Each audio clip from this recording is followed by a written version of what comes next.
Alors pour bien réussir ces photos de paysage, il n'y a pas de recette exacte, mais plutôt des pistes à suivre. Donc de bons réglages, une exposition correcte, une bonne lumière, le bon ratio, le bon équipement, le post-traitement et aussi la bonne composition. Et ça tombe bien parce que c'est notre sujet du jour. Dans ce podcast, on va voir ensemble 11 techniques pour bien composer vos photos de paysage. Allez en avant, Guingamp. Avant de commencer, je rappelle que sur mon site photomaniac.fr, vous pouvez accéder à l'article sur le même sujet beaucoup plus complet, et vous pouvez aussi accéder à ma formation gratuite sur les bases de la photographie. Alors technique numéro 0, examinez les compositions possibles avant d'installer votre trépied. Alors avant de vouloir absolument faire quoi que ce soit, posez-vous calmement. Vous avez peut-être marché un petit moment et vous n'avez plus les idées claires, alors prenez le temps. Une fois que la sueur ne brûle plus vos yeux, examinez la scène du regard. Ne déployez pas tout de suite votre trépied pour y fixer votre appareil photo. Non. À la place, examinez ce qui se trouve devant vous et déterminez ce qui est visuellement intéressant. Un élément, la lumière, des textures, des lignes, des répétitions, des couleurs, bref, ce genre de choses. On va les voir un petit peu dans le podcast plus loin. Puis mettez votre fidèle ami l'appareil photo à votre œil. Et déplacez-vous, zoomez, dézoomez, regardez comment la scène se présente dans le viseur sous différents angles et à différentes distances focales. Et bien sûr, ne tombez pas, on ne sait jamais si vous êtes au bord d'une falaise. Donc tenir l'appareil photo à votre œil vous permet de vous déplacer librement dans la scène pour examiner les différentes options de composition possibles. Et c'est pour cette raison qu'il ne faut pas tout de suite poser son appareil photo sur son trépied. Le trépied ne doit pas être une contrainte mais un support. Donc à moins que vous ne soyez vraiment pressé par le temps, essayez de prendre 5 minutes ou plus pour explorer différentes options avant de dégainer le trépied. Maintenant, technique numéro 1, avoir un sujet ou un point d'intérêt fort. Un sujet ou un point d'intérêt fort attire l'attention dans votre photo. C'est le premier conseil de composition à appliquer et probablement le plus important. Ça peut vous paraître simple, stupide ou évident, mais bien souvent ce conseil n'est pas respecté ou mal appliqué. Si vous ne réfléchissez pas à ce que vous prenez en photo, il manquera toujours un truc. Mais ce n'est pas toujours évident de trouver un sujet, alors je vais vous donner quelques petites idées. Donc ça peut être par exemple une montagne, une cascade d'eau, des fleurs au premier plan, un rocher, une rivière, des coquillages, des vagues, des éclairs, un arbre particulier, l'effet Starburst qu'on a déjà vu par exemple, ou votre belle-mère, ou peut-être pas pour cette dernière idée. Et après avoir trouvé votre sujet, vous pouvez rechercher des éléments de soutien qui attirent l'attention sur le sujet ou équilibrent la photo.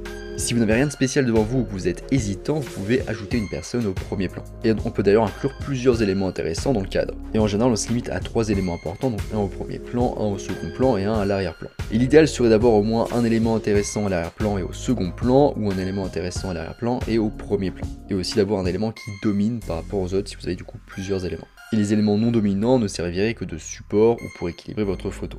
Mais peu importe ce que vous faites, veillez à ne pas inclure trop de sujets où l'observateur ne sera plus au donné de l'œil. Dans le doute, la simplicité doit l'emporter. Technique numéro 2, luminosité et contraste. Une chose qui frappe nos yeux d'humanoïdes immédiatement, c'est la lumière, et plus précisément le contraste de luminosité. Si votre sujet, comme une montagne par exemple, est sur un fond lumineux, juste devant un coucher de soleil créant une silhouette par exemple, il créera beaucoup de contraste et attirera l'attention de votre spectateur. Donc en exploitant la luminosité et le contraste, vous pouvez attirer l'attention sur des parties spécifiques de la scène que vous souhaitez mettre en valeur. En général, les éléments importants ou le sujet. Technique numéro 3, l'équilibre. L'équilibre visuel d'une photo est le fait que les éléments de votre cadre soient répartis de manière égale afin de créer de l'harmonie visuelle plutôt qu'un déséquilibre désagréable. Imaginez que vous placez votre photo sur une balance, est-ce que vous avez l'impression que la photo va basculer à gauche ou à droite? Si vous n'équilibrez pas les éléments de votre photo, certaines parties du cadre peuvent sembler vides, ce qui amène l'œil à se concentrer sur un côté ou une partie spécifique de la photo plutôt que sur l'ensemble. Et d'ailleurs, l'équilibre n'est pas nécessairement synonyme de symétrie, vous pouvez équilibrer une composition de manière asymétrique, notamment en vous aidant des grilles de composition.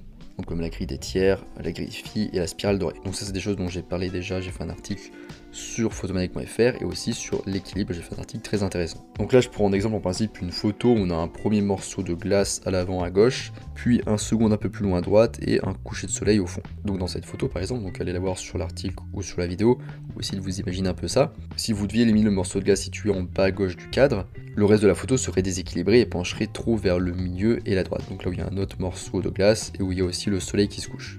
Mais comme pour toute chose, il y a des exceptions à cette règle, et parfois rompre l'équilibre pour créer une emphase sur une partie particulière de la photo ou sur un sujet, ou pour créer une tension visuelle, c'est une bonne chose. Technique numéro 4, utilisez la règle des tiers. Donc vous la connaissez sans doute, avec cette règle on divise notre cadre en 9 cases de tailles égales, les lignes sont appelées lignes de tiers et leurs intersections sont appelées points de force. En paysage on place par exemple l'horizon sur l'une des deux lignes de tiers horizontales, sur les lignes du haut si le ciel est peu intéressant et ou si le premier plan est digne d'intérêt, et si c'est l'inverse, du coup on place l'horizon sur la ligne horizontale du bas.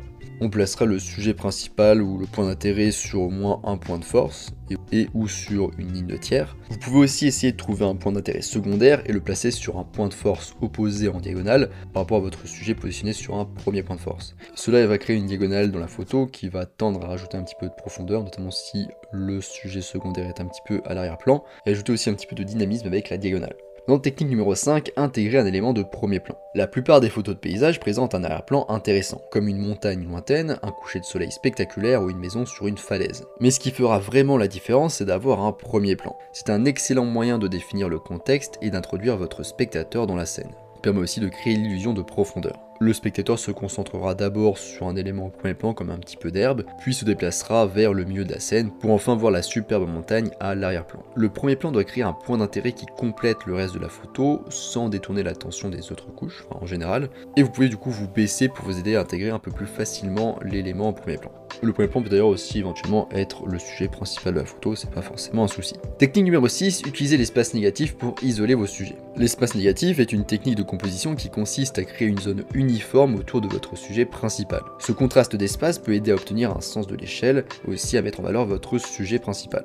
L'espace négatif permet aux yeux du spectateur de se diriger naturellement vers votre sujet, créant un sentiment de solitude et d'importance du sujet principal. L'espace négatif est généralement dépourvu de détails, ou en tout cas il reste assez uniforme et léger au niveau des détails. Par exemple des ciels nuageux gris sans trop de texture, le sable, l'air, un mur sans trop de texture non plus, ou alors il faut que le sujet quand même arrive à bien sortir, ou encore de l'eau peuvent contribuer à isoler et à compléter l'espace positif, donc l'espace positif qui est votre sujet principal. Et dans le cas de l'espace négatif, il est souvent utile d'enfreindre la règle des tiers, donc au lieu de placer votre sujet sur un point de force, vous le placez plus près des bords du cadre, ce qui va permettre d'accentuer la sensation de vide et de solitude.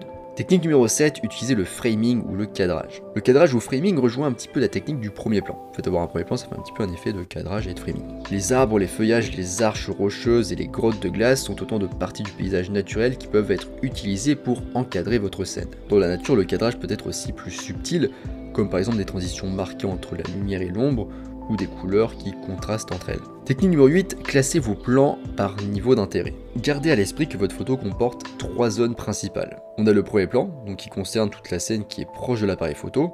On a l'arrière-plan, donc c'est tout ce qui est le plus éloigné de l'appareil photo. Et on a le second plan qui est un petit peu tout ce qui est entre l'arrière-plan et le premier plan. Et on a le second plan qui est tout ce qui est entre le premier plan et l'arrière-plan. Et donc l'idée c'est que si vous estimez que le premier plan est la zone la plus intéressante de votre composition, et bien dans ce cas il sera probablement judicieux de choisir une hauteur de trépied et ou un angle de prise de vue bas pour mettre en valeur ces détails. Et si vous estimez que l'arrière-plan ou le second plan de votre scène sont plus intéressants, et bien dans ce cas il sera préférable de placer l'appareil photo plus haut. Technique numéro 9, recherchez les motifs et brisez-les. Lorsque nous utilisons des motifs dans notre composition, ils offrent l'occasion d'isoler un élément dans notre photo. En brisant le motif, l'œil de votre spectateur gravitera vers l'objet qui est différent et qui se démarquera donc pour devenir naturellement votre sujet. Je vous conseille d'aller voir à ce sujet le podcast, la vidéo et l'article sur le rythme. C'est le principe en fait de briser le rythme. Ensuite, technique numéro 10, les couches. Les couches rendent les scènes plus simples, plus digestes et plus belles. Lorsque vous êtes à l'extérieur avec votre appareil photo, recherchez simplement une couche inférieure, une couche intermédiaire et une couche supérieure, donc de préférence 3 couches. Mais bon, ça peut aussi fonctionner avec 2. Alors toutes les compositions ne se prêtent pas à la surpréposition de couches, c'est vrai, mais lorsque vous trouvez une scène avec des éléments qui se répètent ou se chevauchent, formant des couches uniformes, c'est bon signe, c'est peut-être l'occasion d'appliquer cette technique.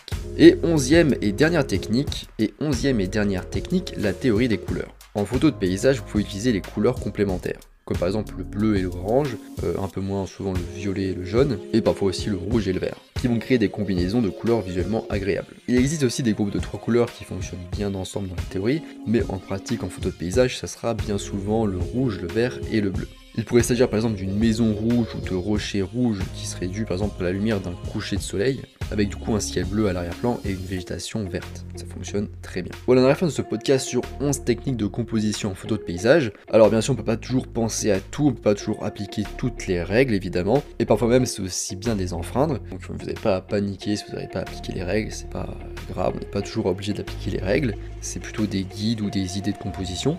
Et rappelez-vous aussi que la composition ça fait pas tout dans une photo de paysage, il y a aussi la lumière par exemple et le ratio, le sujet dont j'ai déjà parlé dans mes podcasts, mes vidéos et mes articles. Je vous rappelle que sur mon site photomaniac.fr vous pouvez accéder à l'article beaucoup plus complet à ce sujet qui comporte 21 techniques de composition au total, et vous pouvez aussi accéder à ma formation gratuite sur les bases de la photographie. Bref, moi je vous laisse ici à vos compositions de paysage et je vous dis à bientôt sur les internets mondiaux.